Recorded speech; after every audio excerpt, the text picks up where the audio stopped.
Welcome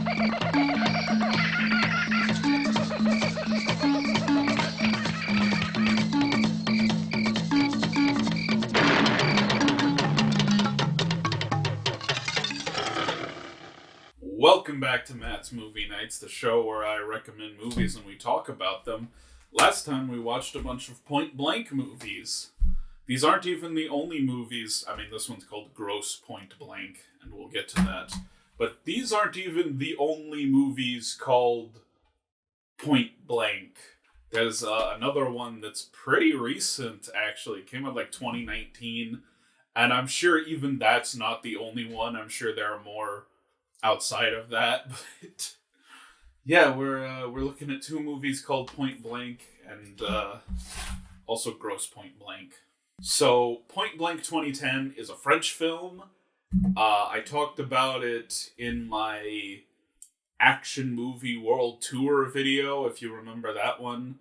Although I kind of described the plot wrong a little bit. I don't know, I sort of imply that the main character gets involved with, like, a criminal organization, when really it just seems to be, like, one dude, and he's got, like, one or two associates, so it's not really a big criminal organization, it's mostly just one dude. I always spoil these, so of course I'm going to spoil this one. I'm also going to tell this story out of order, because it doesn't really make sense if I tell it in order. But, I mean, props to the movie. It reveals the information very gradually and in an interesting way. Basically, there's this rich kid, and he hired a bunch of corrupt cops to, like, force his dad to change the will. Because his dad had written him out of his will. And he got a bunch of corrupt cops to force his dad to change the will, and then kill the dad so he can get his inheritance right then and there. And they hire this unassuming safe cracker to go in and crack the safe so it looks like a robbery gone wrong. That's why the dad's dead, and they're gonna just pin it all on this guy. But while the guy is in there doing the job, he notices that the dad is dead and gets into a chase with, these corrupt cops. Gets hit by a motorcycle and is taken to the hospital, which is where we find him at the start of the film, where we meet the main character, who's this nurse's assistant. And while he's, doing the night shift, someone comes in and unplugs the safecracker dude, but the nurse sees it, and the nurse goes in and, like, saves the dude, resuscitates him, makes sure he doesn't die. And because he saved that guy's life, some of that guy's associates, like, call him up and force him to, like, rescue the dude. So he rescues the dude. Well, they kidnap his pregnant wife. That's how they cajole him into helping save this dude. They kidnap his pregnant wife, and they're like, we need you to save this guy. So he saves the guy, but they're kind of on the run from these corrupt police, and he's trying to work with this, like, one good officer, but of course she ends up getting killed by the corrupt cops, so can't trust the cops anymore. And also, at some point, the cops get the pregnant wife. They kill the guy who had kidnapped the wife, and now they're holding her hostage. So that's fun, and it's basically up to this nurse and this safecracker to take down this corrupt government organization. This is a pretty good action movie. Although it's not super action-y.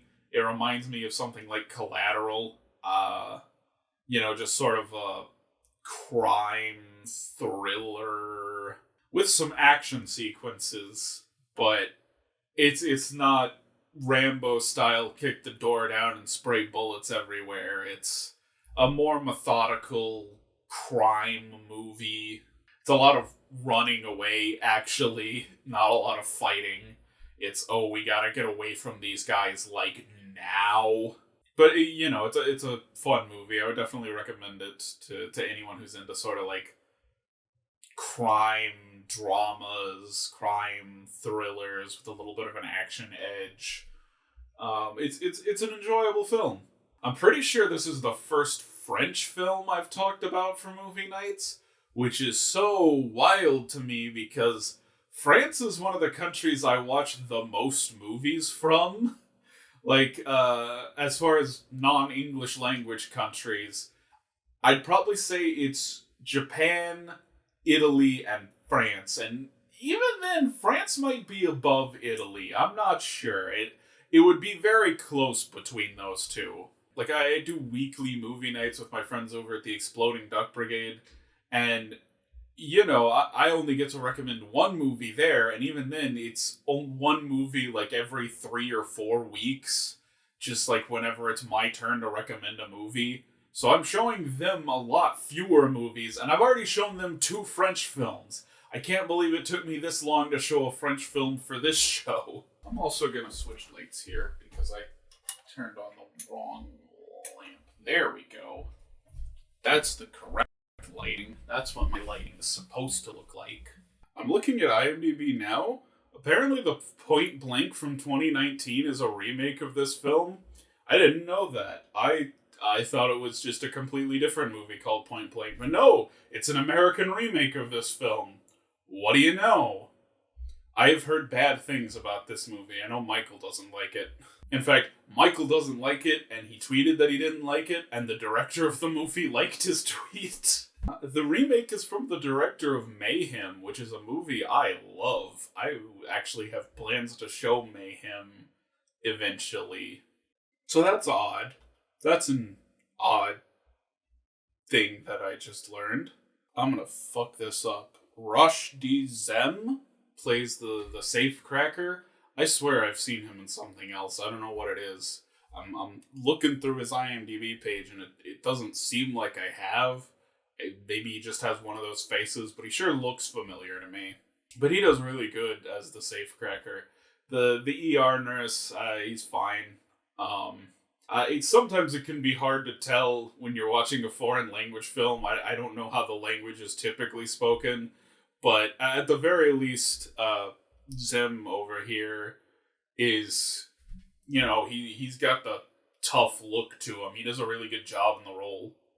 He brings a lot to this character. I can tell that even through the foreign language. I don't really know that there's that much more to talk about with this movie. It's mostly French people who worked on it, so unless you're super familiar with French cinema, probably mostly people you haven't heard of. The end credits have like an English song on them, and I'm like, is this the song this movie originally ended with, or did you guys put an American song in instead of a French song at the end? It seems weird that they would do that, but not that weird. Like, I would believe it if you told me. Anyways, Point Blank.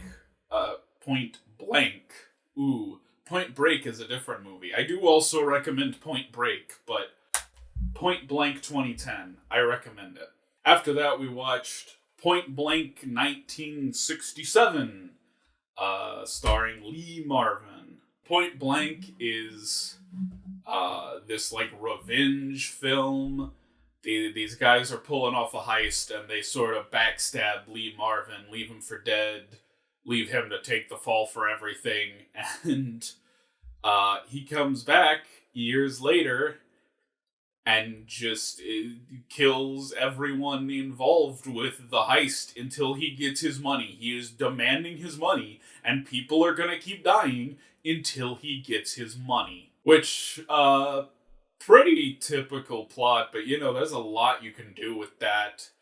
It feels a little Tarantino-esque. I would bet Tarantino could make a good remake of this. Not that he should, but he could take this story and do a good remake of it. It sounds very Tarantino-esque. This is directed by John Boorman, who, of course, is the director of Deliverance. I know that much because it says that right on the back of the box. That's big enough to put on the box from the director of Deliverance. He's directed a few other things. He made The General, which is a movie I actually really liked. He also made Exorcist 2. Don't know how much of that I can pin on him. Although right before Exorcist 2, he made Zardoz, which Zardoz is fucking amazing, but also really terrible. So maybe it shouldn't be too much of a surprise that he really dropped the ball with Exorcist 2. I don't know, I think, between this, Deliverance, The General, Zardoz, I'll call him a good director, but, man, Exorcist 2, fuck. Hard to recover from that, I guess. And I mean, Point Blank was only his second movie, so that's a pretty impressive start to a career. This is like well beloved as a classic of the genre. Like a lot of people have referenced it as like a movie they really like. Tarantino, obviously. Edgar Wright, I think. A couple people. And yeah, it's a really enjoyable film. First off, I just love a good revenge film. I think I would prefer something a little grislier than this, but it was the 60s, so I kind of gotta give them a pass on that. Grisly violence was not really a big thing in the 60s, so I'll give them a pass for how light the violence is. It's well shot, it's really good, well shot action, and it's very well acted. Lots of good performances. Obviously, Lee Marvin carries the movie. Sid Haig is in this. Very small role, but he's in it. So, that puts Sid Haig at 4 movies for this show so far. Which means he's up there in terms of actors we've seen. I don't think he's quite to Peter Cushing or Christopher Lee, or the girl from Sister Street Fighter, who also appears in the Street Fighter movies. But, Angie Dickinson, Keenan Wayne, Carol O'Connor, there was someone else. Oh, John Vernon, all good actors, all do a good job in this movie. For some reason, I thought this was a British film. Like, I had this written down as a British film, and no. Lee Marvin's American, John Borman's American, and this was made in America. I don't know why I thought this was a British film. I think maybe I was getting it confused with, like, Get Carter or something. Just one of those, like, 60s British crime action things. Because action was kind of not a fully formed genre when this came out. I would say action really started to take hold in like the 70s. At least action as we think of it today. There were certainly action-y movies in the 60s, especially westerns. Westerns were sort of the predecessor to the action genre, but yeah, back in the 60s, action was not as fast-paced, nor as violent, and that's partially because you couldn't really get away with the violence back then, but as for the fast-paced stuff, I don't know, I guess audiences just weren't into it. Audiences preferred a slow movie. But you did get a lot of these sort of crime, revenge films back then, especially in Britain. Britain did a lot of these, so there's a lot of similar British movies that made me think Point Blank was British. It is not. There's a commentary on here with John Borman and Steven Soderbergh, and I'm kind of looking at the credits like, did Steven Soderbergh do something for this movie? I don't think so. It doesn't seem like he did. He might just be a fan of it. That checks out. It does feel very Soderbergh-esque. Soderbergian? Soderbergian. The writers on this didn't do much else.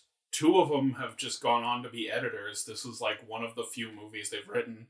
And the other one seemed to have gave up pretty quickly. But, I do think it is probably like the direction and the acting that carries this film more than the story. I don't know. Point Blank 67. It's enjoyable. It's a good little 60s crime action movie. So if that's the type of thing you're into, which I kind of am, I prefer 70s and 80s action, but 60s action can be fun. Check out Point Blank. It's definitely worth a watch. And finally, we watched the John Cusack classic Grosse Point Blank. And I gotta say, I don't know why those other two movies are called Point Blank. No one gets shot at point blank range in them. This takes place in the city of Grosse Point, and the main character's last name is Blank, which is apparently his actual real last name. All of his friends from high school call him that, even though Blank definitely sounds like a made-up name that an assassin would use. So in the film, John Cusack is an assassin, a hired killer, contract killer. The stress of the job's kind of been getting to him, and he fucked up a mission for some pretty high profile clients recently, and they basically tell him, hey, you're gonna do this job now because you fucked up the last one. And it just so happens to be around his hometown at the same time as his 10-year high school anniversary. So he's like, okay, I'm going to take a weekend off. I'm going to go to my high school reunion, reconnect with my high school sweetheart, and, hopefully let this whole assassin thing blow over. Because, of course, it's the assassin this is going to be his last job. To be fair, he doesn't say it's going to be his last job. He says it's probably going to be his last job. Which, of course, it does end up being, because, he meets his high school sweetheart again, and they're still in love, and so, they live happily ever after. Amongst all this, Dan Aykroyd is another assassin who's trying to unionize the assassins, partially just so there's no overlap between the contracts, right? No one's getting hired to kill someone that someone else is already getting paid to kill, or as at the beginning of the film, Martin is hired to kill someone who's plotting to assassinate a South American delegate. And then Dan Aykroyd shows up and kills the delegate anyway. It's like, and Martin, of course, is like, look, I was only hired to kill the one guy. The fact that another dude showed up and killed your guy anyway, that's not my problem. Oh, it's a very funny movie.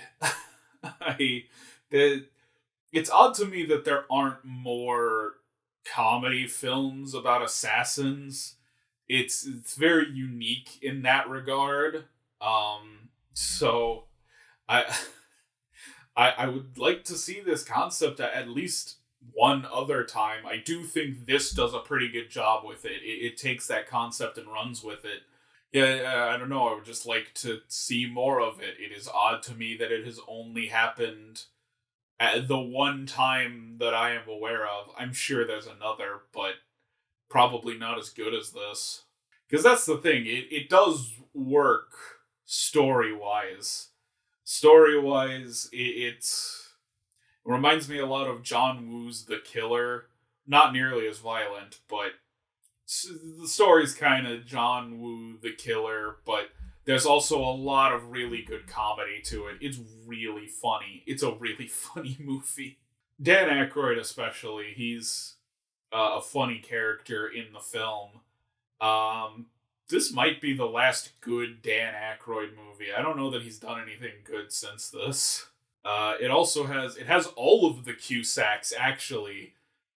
John Cusack is the main character, and Joan Cusack is his secretary, and their other sibling, whose name I don't remember, who is not really an actor like the other two are, but their other sibling, who's not an actor, has a cameo in the film, and it's really weird because she looks so much like Joan Cusack. I'm like, wait, why is Joan Cusack in this scene? Why is her character here doing this? And then I'm like, Oh, that's not Joan Cusack. That's the other Cusack sister.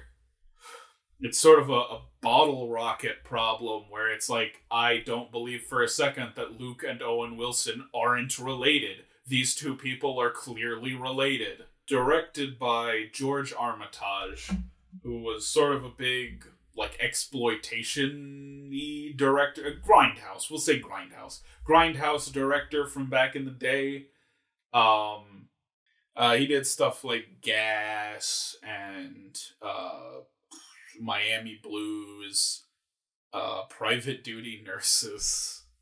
I guess Miami Blues is from the 90s. That's not really Grindhouse. But, he did a lot of action-y exploitation stuff back in the day. Apparently, Tarantino was a big fan of his old work, and he loved the script for this, so there's a Pulp Fiction cutout in the gas station, which is the scene of, like, this big shootout. Actually, kind of a ridiculous shootout, because there's a guy standing there playing Doom 2 in the corner, listening to Ace of Spades by Motorhead. So, another Motorhead movie, another movie where people listen to Ace of Spades, goes right along with Hardware. He's listening to Ace of Spades and playing Doom 2, and then these guys are, like, firing guns, and he doesn't hear them. And it's like, you would hear them. Like, I don't care how good those headphones are, you would hear them. And he gets one of the funniest moments, because the gas station blows up, and he's like, oh man, I gotta go look for another job. It's like,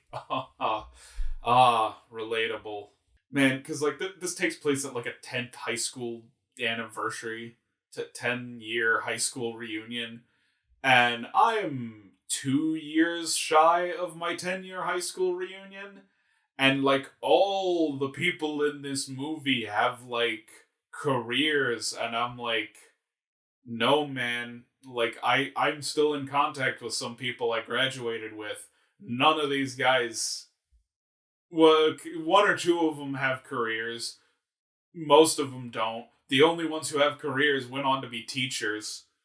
I'm friends with a lot of teachers. That is weird to me. So this is very much a relic of the 90s. Like, this... You can tell this is from a different time. There's this, like, ongoing plot line in this film of these two federal agents are stalking Martin because he doesn't want to join Dan Aykroyd's union. So Dan Aykroyd is kind of let slip to these government guys that, like, hey, this guy is, like, an assassin, so you better keep an eye on him. And then, at the ending, there's, like, a big shootout, and the government agent guys come in, and they're firing at Martin, and he's firing back, but I guess they're like, oh, we can't let the good guy kill those government agents, so Dan Aykroyd jumps up and he kills the government agents, which makes no sense because he's the one who brought the government agents in the first place. It's his fault they're there, but God forbid the good guy shoot a cop. One of them is Hank Azaria. Famous, of course, for voicing, like, half the characters on The Simpsons. This was put out by Hollywood Pictures, which was a very short-lived Disney subsidiary. So this is a Disney movie. Why isn't Grosse Point Blank on Disney Plus, Disney? Hollywood Pictures fell apart because they kept producing flops. Including, I think, this movie. I think this movie kind of flopped. Probably their most notable work was the Super Mario Bros. Movie. Yeah, the Super Mario Bros. Movie was a Disney production. What the fuck? Yeah, this is a fun movie. I would even almost call it underrated. Not enough people have seen this movie. It's really fun. It's really funny. It deserves more attention. I'm even kind of disappointed with this Blu-ray. There's not much in the way of special features. It's just kind of the movie. It's like, you couldn't get any of these people back to talk about it. This is a good movie. This is like the best movie that most of these people are in. Well, okay. Minnie Driver was in Good Will Hunting. That's better than this. This, I think, is probably the best John Cusack movie. I can't think of a single John Cusack movie I like better than this. I don't know that I could think of a Joan Cusack movie I like better than this. Maybe I might, yeah, I'd put Toy Story 3 above this, but, you know, this is a really good movie. It's one of Joan Cusack's best. Like I said, it's probably the last good movie Dan Aykroyd made. I can't think of anything more recent with Dan Aykroyd in it that I enjoyed. I don't know. Grosse Point Blank. It's really good. It's really underrated. Please watch this. This is a movie that's very near and dear to my heart. So last time I asked you about movies that have the same title where you like both of them. Previously I've asked about movies you have to clarify, but, you know, sometimes you just go, hey, I like this movie and this other movie with the same title. Point Blank and Point Blank being a good example. I'm also fond of the Japanese movie House and the American movie House. Although the Japanese movie is sometimes called Hausu because that's the Japanese title. It's so bizarre to me that sometimes foreign titles get translated to English, but sometimes we just call them the foreign title. And then there's examples in there like Hausu, where we can't seem to decide.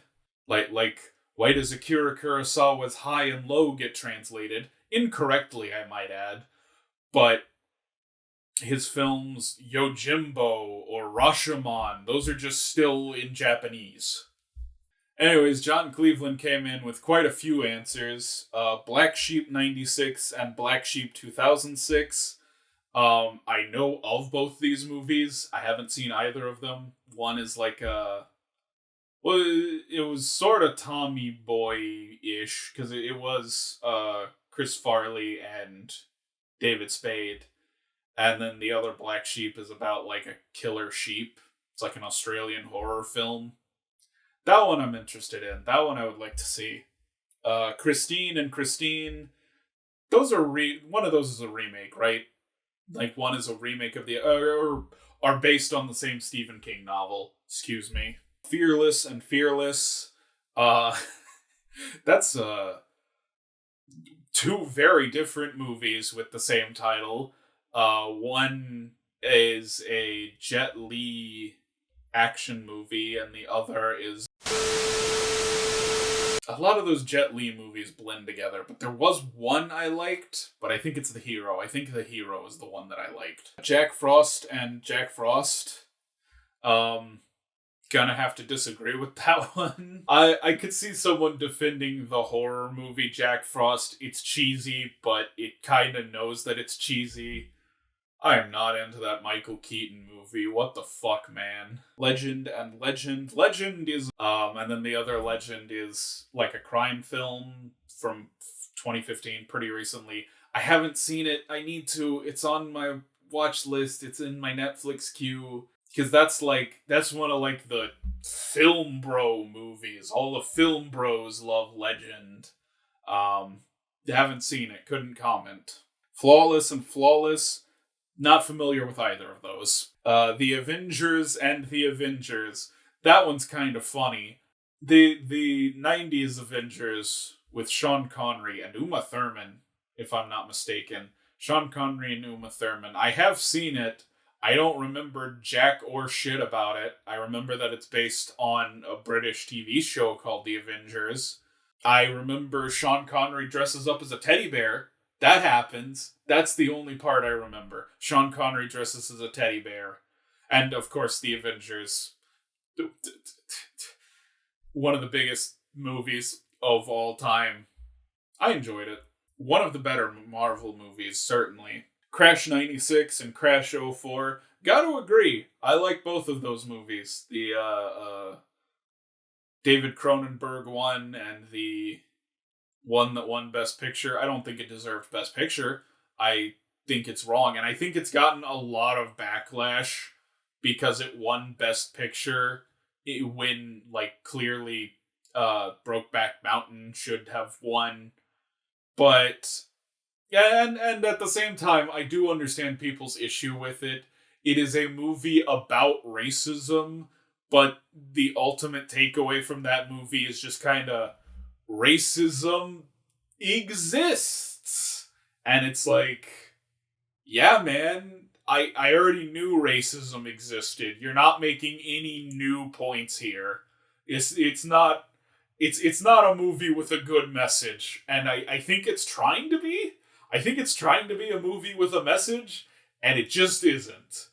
But I liked the characters. I think the characters are enjoyable. I think their stories are cute. There's certainly some funny moments in it. I enjoyed 2005's Crash. I'm not going to argue it's a great movie. Definitely did not deserve Best Picture. And I see what people's problems with it are. Gladiator 92 and Gladiator 2000. Haven't seen Gladiator 92.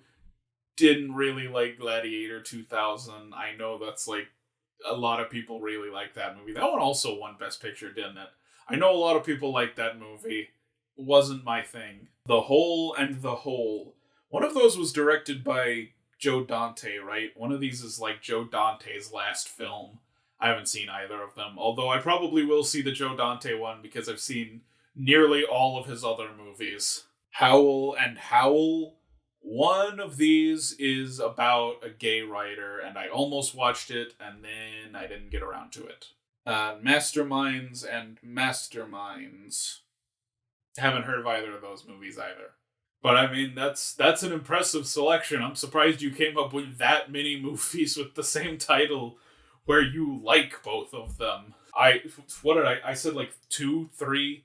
I like Night of the Demon and Night of the Demon 1980. Although Night of the Demon 1980 I like in sort of an ironic way. It's really stupid and dumb. I also like Night of the Demons 2.